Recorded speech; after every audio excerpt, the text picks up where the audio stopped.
هاي جايز، اليوم بدنا نساوي فاصوليا. اول شي بدي احط زيت بالطنجرة، بدي اقلي شوية ليا، رح ارجع ازيد عليهم توم، تقريبا راس توم،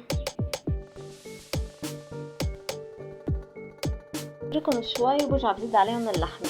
هون عندي لحمة راس عصفور مدهنة، خليهم يستووا بس مش على الاخر، يعني نص استوى، وبزيد الفاصوليا فوقهم.